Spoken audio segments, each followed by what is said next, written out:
going to look today at the story of Easter, of that first Easter. And so we're going to start with the story that we remember on Palm Sunday, when Jesus arrived in Jerusalem. And then we're going to go through the story of Easter. And because lots of things were going on and lots of Jesus' friends were feeling lots of different emotions during that week, so we're going to think about how they felt. And some of the time they felt very, very happy. They were really happy. So we're going to think about happy faces for the times when Jesus' friends were happy. And sometimes Jesus' friends were feeling really, really sad. So we're going to be able to think as well about sad faces and about how sometimes Jesus' friends felt really, really sad. And some of the things that went on in that first Easter made Jesus' friends really confused. So we need some confused faces as well. Some confused faces for when Jesus' friends felt muddled and confused and they didn't know what was happening.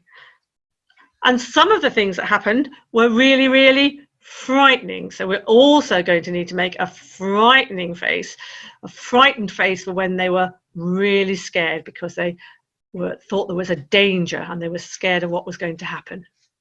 So let's think about which face we need for the beginning. The story starts on Palm Sunday when Jesus and his friends arrive in Jerusalem, and Jesus is riding on a donkey and all his friends are with him, and there are lots of people lining the sides and they're cheering him and they're thinking of him as a king, as something really important, and they're waving their palm branches. So I think that was a really, really happy day, and everybody had their happy faces on as Jesus came into Jerusalem in a triumphant sort of way. Later on that week, Jesus and his friends had a meal together. They celebrated what we call the Passover, but that basically means a big family meal. They were all together.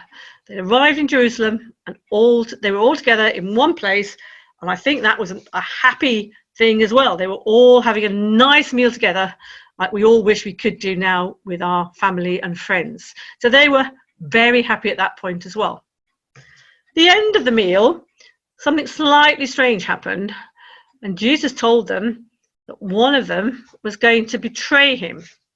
So the meal didn't end ever so well, and I think maybe we've got the idea that that was a point where everybody was a bit confused. It had all been really, really happy, but now people were a bit confused, and maybe even one or two of them were a little bit frightened as well. So let's have confused faces and some frightened faces for this point.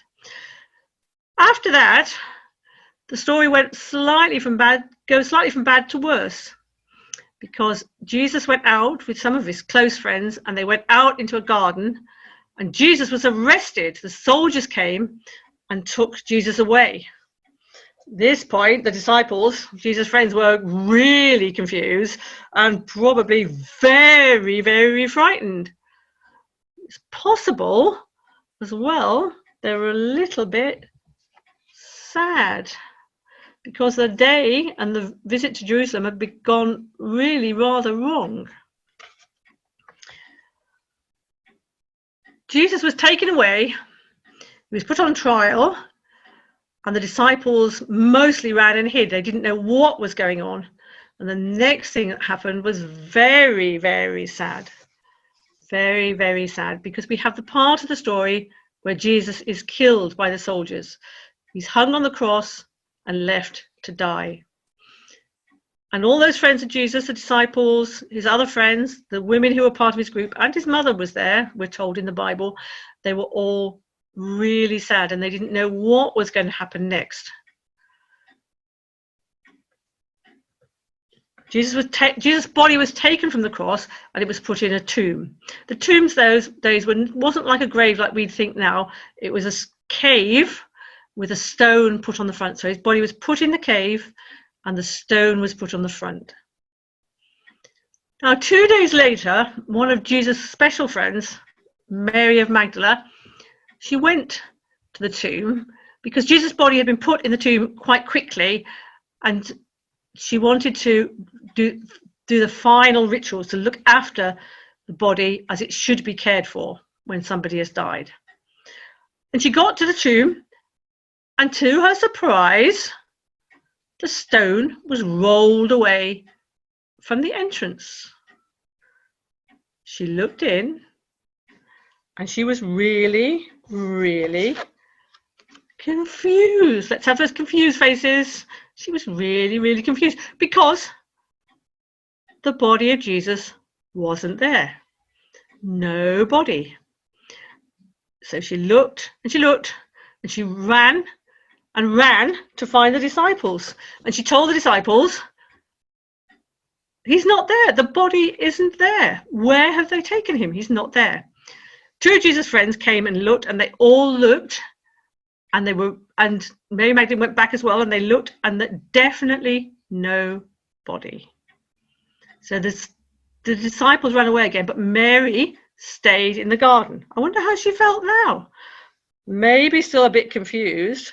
I think maybe even more sad than she had been, because she knew Jesus was dead, but now she didn't even know what had happened to his body. So there she was in the garden, sad and confused. Suddenly she saw a man across the way. So she went and she spoke to him. She thought maybe he was a gardener or somebody who looked after the grounds. And she said to him, "Where have you taken him? What's happened to the body of my Lord? Where's he gone?" The man looked at her and he didn't answer at first. And then he just said one thing.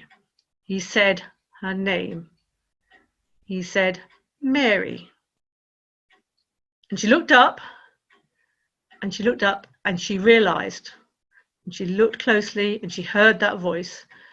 This wasn't just the gardener. This was Jesus. This was her Lord, her Master, Jesus. And he wasn't dead. He was standing there in front of her. Well, goodness, how did she feel now? How did she feel now?